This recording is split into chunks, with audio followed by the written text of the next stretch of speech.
Pentatonix is arguably the most successful a cappella singing group in pop music history, but the road to stardom has had plenty of high and low notes along the way.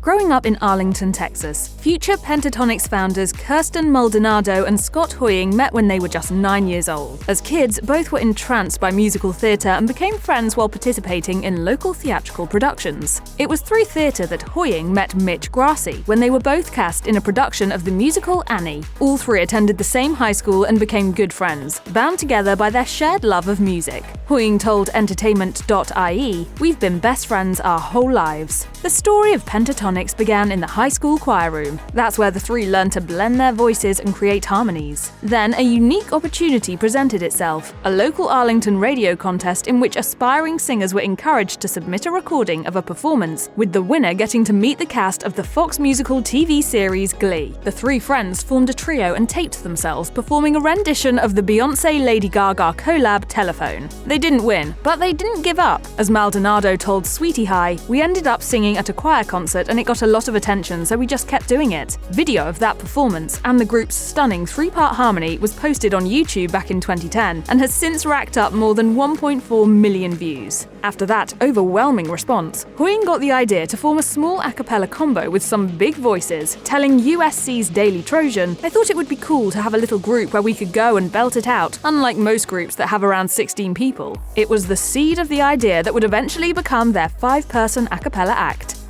After graduation, the three singers went their separate ways, but in 2011, Hoying heard about the Sing-Off, an NBC singing competition for a cappella groups. He reached out to Maldonado and Grassi, who agreed to audition, but they were 2 singers short of the 5 required to compete. On a recommendation, Hoying recruited Avi Kaplan, who sang bass. Eager to add a beatboxer to the mix, Hoying and the others discovered an online video of Kevin Alushala effortlessly beatboxing while playing the cello. My friend had showed me Kevin's video and I knew he was the missing piece to our group. Hoying told the Daily Trojan, "We thought he was unbelievable. His musicianship was unreal." And then there were 5, but they needed a name. It's normally pentatonic scale. We added the X to make it cooler.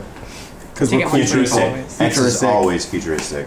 There wasn't much time to rehearse their song Telephone before the audition. Maldonado recalled, "The day before the audition, we all got down and were able to sing through the song, and it honestly was just amazing how well it flowed together." They were right. Their audition landed them a spot on the show, and as the competition progressed, the 5 members of Pentatonix began to gel, both musically and personally. As they advanced through round after round, the idea that they might actually win the whole thing, which included a record deal with Epic Records and a $200,000 prize, was becoming more real. Then came the semi-finals, for which they planned to perform Florence and the Machine's The Dog Days Are Over. As Hoying remembered, "Our dress rehearsal was a total disaster, but in the actual performance, everything came together and it was the most magical moment. It was our best performance on the show. The audience went wild and I knew we were going to the finale." Congratulations! You are the Sing-Off champions! Judge Sarah Bareilles offered high praise for the group in an interview with Billboard, saying, "I think they're innovators, pushing boundaries in the right ways. They have an incredible chemistry." Winning the Sing-Off put Pentatonix on the cusp of a successful music career. During a press conference after their win, the group was asked about what was on the horizon, to which Hoying replied, "We're going to just do some gigs and do press, and hopefully put an album together, and just become recording artists. Hopefully we can make our music transfer over to the mainstream and be the first mainstream a cappella group."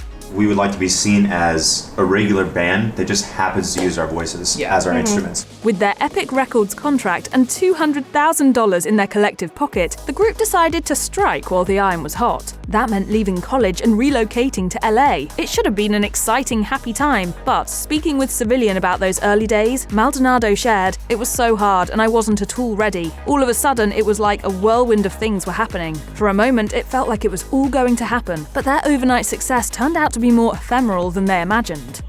While they were preparing to record their debut album for Epic, the group got bad news. The label dropped them, reportedly because the Pentatonix wasn't a fit for the direction the label was heading. They were discouraged, but once again, the singers didn't quit. Instead, they recorded a cappella covers of popular songs and posted them on YouTube. It worked. Their creative arrangements attracted legions of viewers to their YouTube channel. Some of the videos went viral in a big way, such as the group's cover of Gautier's Somebody That I Used to Know, which racked up more than 75 million million views. Clearly, their music connected with a vast audience, and Pentatonix seized the moment, using the power of YouTube to reach fans and take their career to the next level. In an interview with the Las Vegas Review Journal, Grassy shared, "It's still such a new concept to my brain, but the proof is in the pudding." That pudding, as of early 2024, consists of more than 20 million subscribers, with the group's videos receiving more than 6 billion views to date.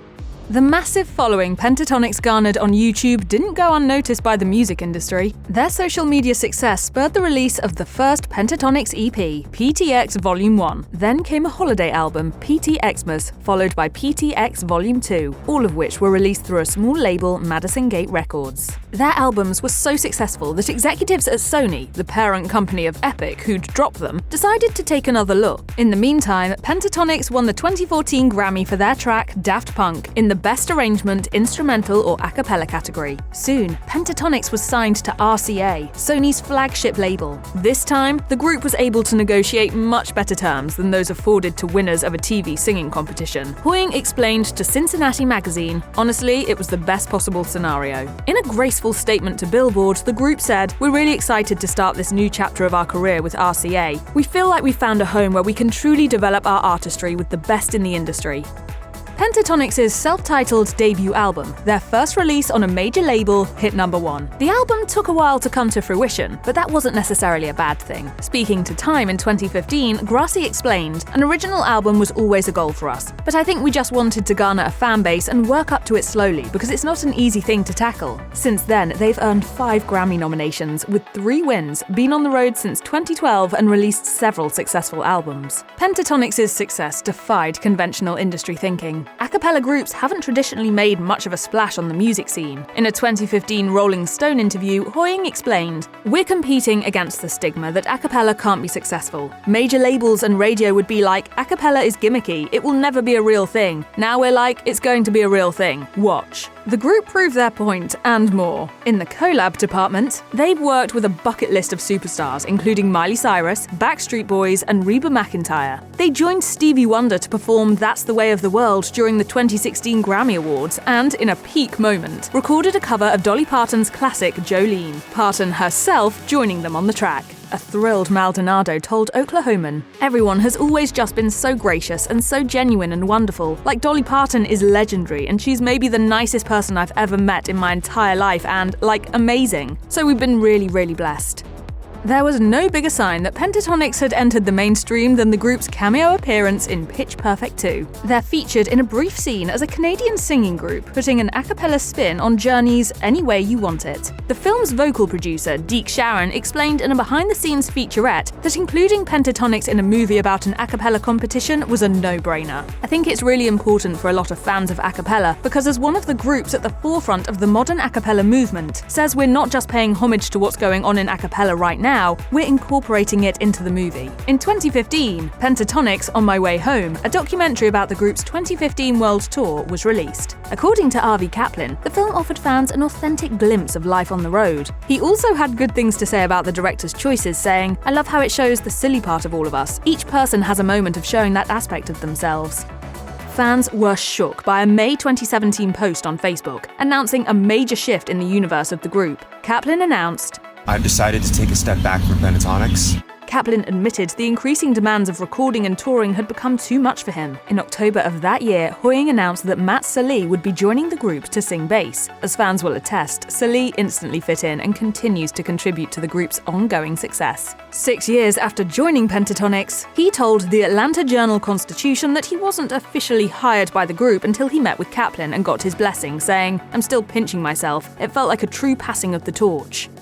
Just weeks before he announced his departure from the group, Kaplan released his first solo single, credited to Avriel and the Sequoias. His debut EP arrived not too long after. In 2019, Kaplan announced his first solo tour, and in 2022 released his first full-fledged solo album. The other members of the group have remained in the fold while also branching out on their own. Olu Schuller was the first member of the group to dabble in solo work. The result was The Renegade, a 5-song EP that combined his 2 musical loves, beatboxing and classical cello. He explained to The Hollywood Reporter, "I don't want people to say it's beautiful. I want them to say, wow, it's artistic, interesting, and it doesn't cheapen the instrument." Maldonado released her debut solo single, Break a Little, in 2017, followed by her first solo EP titled Love. The following year, she fulfilled a long-held dream when she made her Broadway debut, starring in the musical Kinky Boots. It's actually the show that I've seen the most on Broadway, not because I was going to be in it, but just because of the show and the people that were starring in it that I wanted to go see. In 2021, Grassi also went solo with Roses, his foray into indie electronic music under his extracurricular musical persona, Mesa. Finally, Hoying launched his solo musical career in 2023 with the release of Parallel, a 7-track debut album. Hoying told the Associated Press, "I have always been a little bit scared to be vulnerable and kind of put myself out there as a solo act, and I feel like this timing is just so perfect because I'm entering this very beautiful era of my life, like producing and making music and being more motivated than ever." It seems that together or solo, the members of Pentatonix have nearly unlimited musical talent to showcase.